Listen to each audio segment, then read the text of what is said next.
जहां लाखों की भीड़ है वहां कोरोना नहीं है। जहां चुनाव पहले हुआ तब तक कोरोना नहीं था, चुनाव खत्म हुआ तो कोरोना हो गया। जब उत्तर बंगाल में चुनाव था तब कभी रात में कर्फ्यू नहीं लगी, कभी कर्फ्यू नहीं हुआ, जबकि वो कोरोना ज्यादा डेंजर था। इसका मारक क्षमता है ही नहीं, डेथ है ही नहीं, होगी ही नहीं।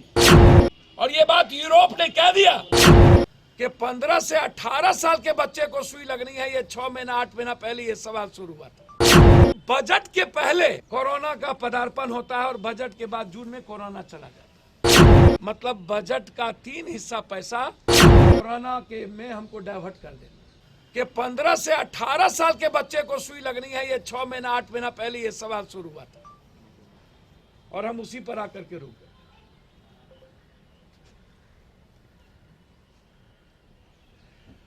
तीसरा सवाल है कि बजट के पहले कोरोना का पदार्पण होता है और बजट के बाद जून में कोरोना चला जाता है। मतलब बजट का 3 हिस्सा पैसा कोरोना के में हमको डाइवर्ट कर देना। एक तरफ छुट्टी, एक तरफ लूट। लगभग भारत के टैक्स का पैसा कोरोना में डाल। दिसंबर के बाद जनवरी फरवरी में कोरोना पीक पर आएंगे। फरवरी और मार्च के बजट में पैसे का डायवर्सन होगा। अप्रैल मई तक हम खर्च दिखा के जून में कोरोना को भगा देंगे। किसका? और रिपोर्टर को मुद्दे भी हम, मुद्दाले भी हम। और डॉक्टर को यदि कोरोना हुआ था तो ये विस्फोट, क्या कौन सा लॉ और कानून कहता है कि हम उसको समाज में, सोसाइटी में डरावना प्रस्तुत करें?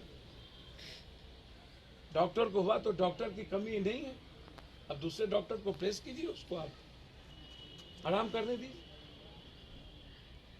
3.2% मात्र अभी तक हमारे पास भारत की स्थिति है। हम 5% से 6% यदि हम क्रॉस करते हैं तब जाकर के हम उसको पैनिक समझना चाहते हैं। तो जब अभी 3.2% भी हम भारत में हैं, ये स्थिति नहीं है, फिर इतना डरावना इस बार। और WHO भी शुरू कर दिया और हमारे बड़े बड़े एक्सपर्ट भी शुरू कर दिए। तो जब हमारा रिपोर्ट कहता है कि अभी हम 3.1 और 2 भी नहीं क्रॉस कर रहे हैं और 5 से 7% क्रॉस करेंगे तब जाकर के हम गंभीरता को समझने का प्रयास करेंगे। आइडियल है।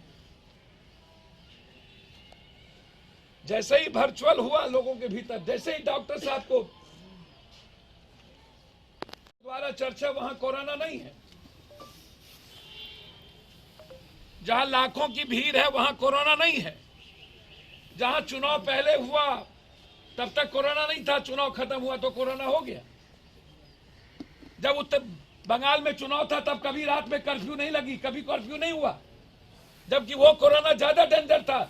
इसका मारक क्षमता है ही नहीं, डेथ है ही नहीं, होगी ही नहीं। और ये बात यूरोप ने कह दिया।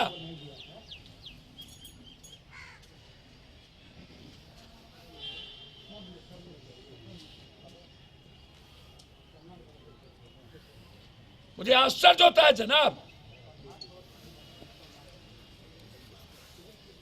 ये जानना चाहते हैं हम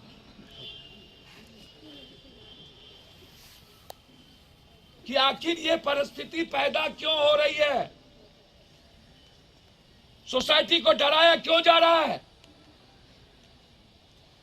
आम आदमी के भीतर उसकी जिंदगी को सुरक्षित करने की कौन है इसके पीछे?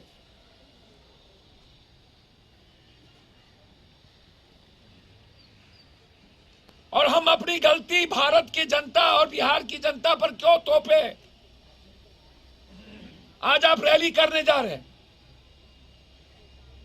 15 तक रैली करेंगे, 15 के बाद कोरोना का जहां जांच होगी, यदि पप्पू यादव को आप जांचिएगा, किसी का भी ब्लड सैंपल लीजिएगा और आप 12-14 तो आप ब्लड सैंपल ले लीजिए और जांच करा दीजिए, तो कोई ना कोई बीमारी होगी,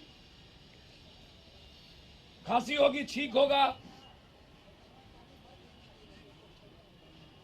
सबको अकर्मिक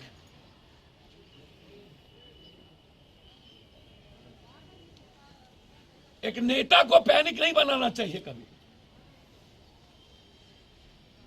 इस चारों संस्थाओं पर दुनिया की जिम्मेदारी है, न्यायपालिका, विधायपालिका, कार्यपालिका और हमारी आप चौथी स्तंभ, और हम चारों मिलकर के डरा रहे हैं।